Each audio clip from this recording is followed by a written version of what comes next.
This time of year, with the weather changing and the vultures starting to settle in for their winter roost, I find myself reflecting, more than I usually do, on my failures. I find doing this is, and should be, bittersweet. Failures are failures, after all, but they can shape your life in ways that successes often can't. As someone with ADHD, I would wager I complete approximately 2% of the projects that I start, and that's probably being generous.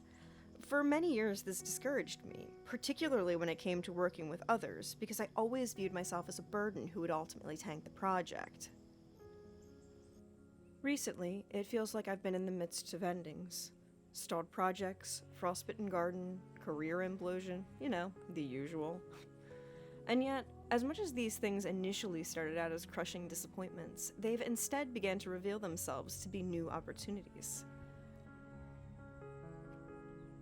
I admit, I do have an easier time with failure than many. For much of my adulthood, I'd make major changes by just burning my life out from under me and then rebuilding in a panic. I knew how to build better than burn because burning involved less vulnerability. But the older I get, the less viable that is, most of all because I've learned how to get attached. In my youth, I could easily disconnect from people, places, and things.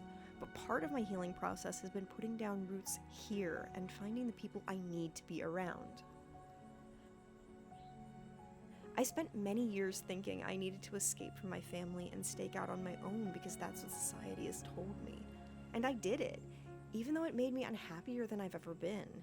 Because I don't actually desire to be a fully independent person, and I think that type of independence is a lie that is one of the worst my generation was sold. I love my parents. We don't disagree on anything major, and living with them is both physically and financially more comfortable than living by myself. For many years, I was told that living with them was a form of failure. Friends and exes alike would prod me for when I was going to move out on my own again. And one thing I'm realizing is, a lot of things I saw as failures weren't failures in my mind, but rather things that society had told me were failures. Changing jobs a lot, not buying my own house, things which describe many people in my generation, but more than that, don't matter to me. Society has told me these things are important so that I will bind myself to companies and jobs that grind every ounce of labor out of me, hoping that I make it to retirement age. One of the good things about my ADHD is that I'm easily able to look outside the box, so to speak. But I spent so much time panicking about losing my job, my health insurance, and presumably my entire life that it's been some time since I stepped back to examine whether I actually even wanted that life. For many years, I've had very little life outside of work. Working and keeping my body healthy enough for work has been my purpose. All for the promise that if I'm really careful, I can make it to retirement age and finally do something I love. Because of COVID and my health, there are a lot of things I'd love to do that I likely never will now. Things that I could have and should have done in younger years, and as I get older, it's taken more and more effort just to keep myself employed on a part-time basis. But now I can't even do my job. I would love to say that I have a choice in the matter, but I don't. I've run out of ways to stop the end of my career. But this, arguably the biggest failure of my life, is something I'm starting to see in a new light. I never wanted a corporate job. I wanted a career in music or film or literature. I wanted freedom to work when and where I wanted on the projects that were important to me. And I got as close as possible with a company so I could have that sweet protection of employer health insurance. But it's just impossible to get a company to understand a disabled person's needs. It's always about proving your disability, earning accommodations, what's fair to other people, how company metrics can be met and such. It's never about you or what you need to be the best employee you can possibly be. There's the implicit feeling that they're doing you a favor and you should be more grateful. You should work harder.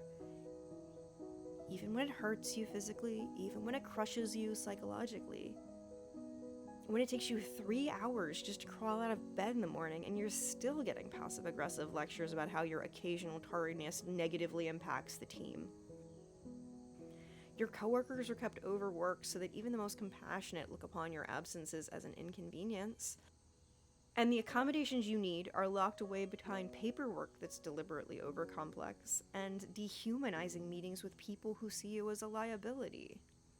I can't do it anymore. It's not even a matter of whether I want to or not. Even extremely simple projects leave me exhausted for days now. And it's tempting to want to get swept up in the sadness of that failure. But I'm trying to see it from other sides. Every time I've lost something in my life, it was because that circumstance wasn't the right fit for me. I'm trying to be happy that I've had the opportunity to have my dream job for a bit, and that it's given me some financial resources to try and find another way to support myself. It's difficult when you grow up with parents that stress the importance of a good career and reliable health insurance. It's even more important when disability has stressed this further. I estimate without my job that my healthcare expenses are liable to reach $2,000 to $3,000 a month. It is a figure that weighs heavily on my brain at night. But it's something that I control, something people can't hold over me to manipulate me or harm me. I have to accept the truth, and I have to hope, as hard as that is for me to do, that my body forcing me to leave my career will ultimately start the next era in my life, a better era that I go into more prepared. As much as the failures and false starts have jaded me, they have also shown that while rejection and failure are raw concepts as a neurodivergent person, they're also things I know I can survive because I've survived them many times before. A lot of American culture and the way my generation was raised focuses on avoiding negativity and failure, distancing yourself from it, pushing blame on others, or just spending more time determining fault than fixing the problem. But failure is one of the best ways to learn and grow. Failure, analysis, iteration, these were all things I learned how to handle way too late in life. And as a culture, we also tend to want to avoid negative feelings. Don't cry, go to the gym, watch a comedy, play a game, stay distracted, avoid pain at all costs. The thing that we forget about pain is that pain informs us. Pain is designed to tell our body when it's in a situation that it's not safe in. We have to analyze our emotional pain in a similar light. So instead of hiding from these recent endings and refusing to think about them, I have spent much of the pandemic analyzing those perceived failures, figuring out what didn't work and why, and realizing that while there were definitely times I was the problem, it wasn't all the time.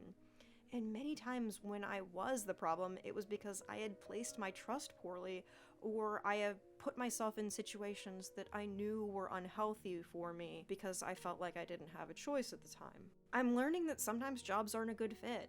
Sometimes lifestyles and friendships aren't. In the era of social media, it has become more and more tempting to try and fix long-lived relationships, or at least try and find common ground on which to exist with those people. But as hard as it can be, I am learning to realize when situations are holding me back. Sometimes lives and needs aren't compatible anymore, and that's fine, and we need to be more comfortable saying that.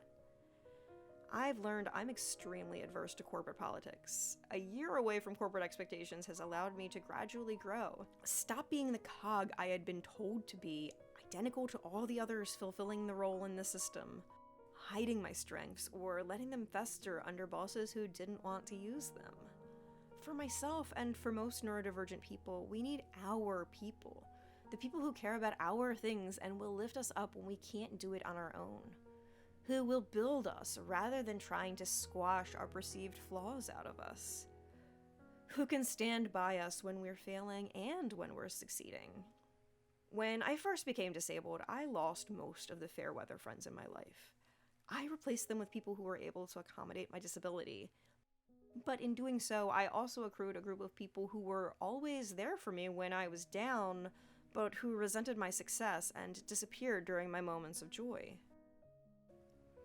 While I used to think I had a thick skin and could accept any kind of criticism, I've realized that I have to be careful who's allowed in my inner circle that I interact with most.